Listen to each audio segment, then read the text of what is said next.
ಸಖತ್ ಖಾರ ಬಣ್ಣ ಮತ್ತು ರುಚಿ ಆಚಿ ಚಿಲ್ಲಿ ಪೌಡರ್. ಸೊ ನಿಮ್ಮ ಪ್ರೀತಿಯ ಅಭಿಮಾನಿಗಳಿಗೆ ಏನು ಹೇಳ್ತೀರಾ ಈ ಒಂದು ಮೂಮೆಂಟ್ ಅಲ್ಲಿ? ಸೊ ಮೊದಲಿಗೆ ಥ್ಯಾಂಕ್ ಯು ಸೋ ಮಚ್. ತುಂಬ ಜನ ಆ್ಯಕ್ಚುಲಿ ನ್ಯೂ ಇಯರಿಗೆ ವಿಶ್ ಮಾಡಿದ್ರು, ಹ್ಯಾಪಿ ನ್ಯೂ ಇಯರ್. ಸೊ ನನ್ನ ಬರ್ಡೇಗೆ ವಿಶ್ ಮಾಡಿದ್ರು, ಅದಕ್ಕೂ ಕೂಡ ಥ್ಯಾಂಕ್ ಯು ಸೋ ಮಚ್. ತುಂಬ ಒಳ್ಳೊಳ್ಳೆ ಕೆಲಸಗಳು ಮಾಡಿದ್ರು, ಅದಕ್ಕೂ ಥ್ಯಾಂಕ್ ಯು. ಆ್ಯಂಡ್ ಮಕರ ಸಂಕ್ರಾಂತಿ ಹಬ್ಬಕ್ಕೆ ಎಲ್ಲರಿಗೂ ಕೂಡ ಶುಭಾಶಯ. ಆ್ಯಂಡ್ ಎಳ್ಳು ಬೆಲ್ಲನ ಹಂಚಿ ಎಲ್ಲರಿಗೂ ಹೊಸದಾಗಿ ಒಳ್ಳೆ ಸ್ನೇಹಗಳು ಸ್ಟಾರ್ಟ್ ಆಗಲಿ. ಯಾರ್ಯಾರ ಮೇಲೆ ಯಾರ್ಯಾರ ಜೊತೆ ಏನಾದರೂ ಗಲಭೆಗಳು ಅಥವಾ ಬೇಜಾರು ಅಥವಾ ಏನಾದರೂ ಮನಸ್ತಾಪಗಳಿದ್ರೆ ಅದನ್ನು ಕ್ಲಿಯರ್ ಮಾಡಿಕೊಂಡು ಹೊಸ ವರ್ಷನ ಹೊಸ ರೀತಿಲಿ ಸ್ಟಾರ್ಟ್ ಮಾಡಿ.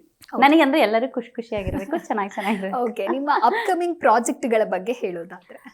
ಅಪ್ಕಮಿಂಗ್ ಪ್ರಾಜೆಕ್ಟ್ಸ್ಗಳು ಈಗ ಒಂದು 3 ಚಿತ್ರಗಳು ರಿಲೀಸಿಗಿದೆ. ಅಂದರೆ ನಾನು ಫಸ್ಟ್ ಮಾಡಿರೋದು ಒಂದು ಪ್ರಾಜೆಕ್ಟ್ ಇತ್ತು, ಚೀತು ಯುವಕರ ಸಂಘ, ಅದು ರಿಲೀಸ್ ಆಗಿರಲಿಲ್ಲ. ಅದು ಬಿಟ್ಟು ಬೇರೆ 3 ಪ್ರಾಜೆಕ್ಟ್ಗಳು ರಿಲೀಸ್ ಆಯಿತು. ಅದೇ ಈ ವರ್ಷ ರಿಲೀಸ್ ಮಾಡ್ತಾ ಇದ್ದಾರೆ, ಬಿಕಾಸ್ ಅದರದ್ದು ವರ್ಕ್ಗಳು ಆಗ್ತಾ ಇದೆ. ಅದು ಬಿಟ್ಟು ಬೇರೆ 2 ಪ್ರಾಜೆಕ್ಟು ಒಬ್ಬರು ಕ್ವೈಟ್ ನೋನ್ ಆ್ಯಕ್ಟರ್ ಜೊತೆ ಮಾಡ್ತಾ ಇರೋದು, ಅದು ರಿವೀಲ್ ಮಾಡೋಕ್ಕಾಗಲ್ಲ.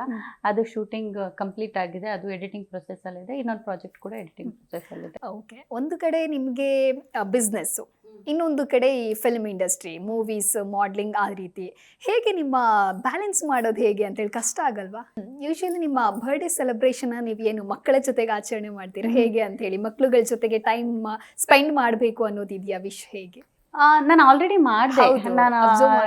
ಸೊ ಅದೇ ಏನಂದ್ರೆ ಆ್ಯಕ್ಚುಲಿ ಕೋವಿಡ್ ಟೈಮಲ್ಲಿ, ಸೆಕೆಂಡ್ ಕೋವಿಡ್ ಟೈಮಲ್ಲಿ ಆವಾಗ ನಾನು ಒಂದ್ಸಲ ಹೊರಗಡೆ ಎಲ್ಲೋ ಹೋಗ್ಬೇಕಾದ್ರೆ ಯಾರೋ ಒಬ್ಬರು ಊಟಕ್ಕೆ ತುಂಬ ಪರದಾಟ ಪಡ್ತಿದ್ರು ಬಸ್ ಸ್ಟ್ಯಾಂಡಲ್ಲಿ. ಅಂದರೆ ಅವ್ರ ಮನಸ್ಥಿತಿ ಸರಿ ಇರಲಿಲ್ಲ, ಅಂದರೆ ಸ್ವಲ್ಪ ಭಿಕ್ಷುಕ್ರೆ. ಆವಾಗ ನಾನಂದರೆ ನನ್ನ ಹತ್ರ ದುಡ್ಡು ಕೊಡೋಕೆ ಹೋಗ್ಬೇಕಾದ್ರೆ, ಇಲ್ಲಮ್ಮ ಅನ್ನ ಏನಾದ್ರು ಊಟ ಇದ್ರೆ ಕೊಡು ಅಂತ. ಆವಾಗ ನಂಗೆ ಸಖತ್ ಬೇಜಾರಾಯಿತು. ನನ್ನ ಹತ್ರ ಏನಿತ್ತು ನಾನು ಅದನ್ನ ಕೊಟ್ಬಿಟ್ಟಿದ್ದೆ.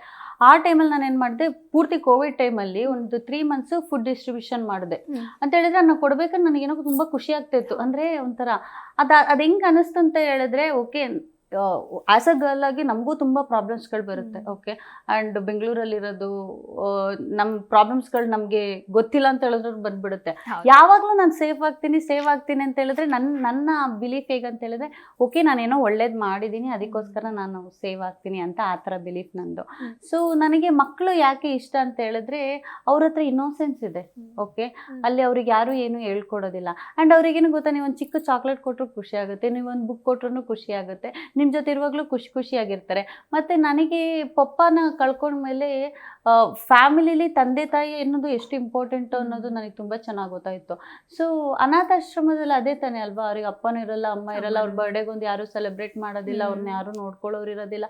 ಆ ಥರ ಇರುವಾಗ ನಿಮಗೆ ಫ್ರೀ ಆದಾಗ, ಅಟ್ಲೀಸ್ಟ್ ಫ್ರೀ ಅಲ್ದಿದ್ರು ಅಟ್ಲೀಸ್ಟ್ ನಿಮ್ದೊಂದು ಬರ್ಡೇನ ಅಥವಾ ಏನೋ ಒಂದು ಫಂಕ್ಷನಿಗೆ ಹೋಗಿ ಒಂದು ಹೊತ್ತು ಕಳೆದ್ರಲ್ಲಿ ಏನು ಹೋಗಲ್ಲ ಅನ್ಸುತ್ತೆ. ನಾವು ಹಂಗೆ ಹೊರಗಡೆ ಎಷ್ಟೊಂದು ತಿರುಗಾಡ್ತೀವಲ್ವಾ.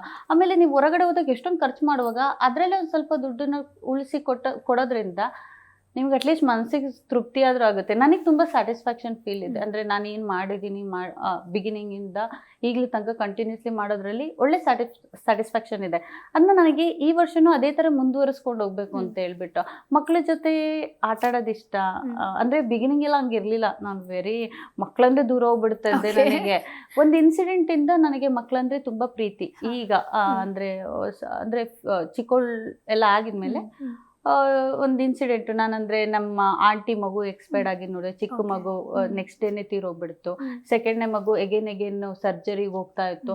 ಅದೆಲ್ಲ ನೋಡ್ಬೇಕಾದ್ರೆ ನಂಗೆ ಮಕ್ಳ ಮೇಲೆ ತುಂಬ ಪ್ರೀತಿಗಳು ಸ್ಟಾರ್ಟ್ ಆಯಿತು. ಅದಾಗಿದ್ಮೇಲೆ ಈಗ ತುಂಬ ಖುಷಿ ನನಗೆ ಮಕ್ಳ ಜೊತೆ.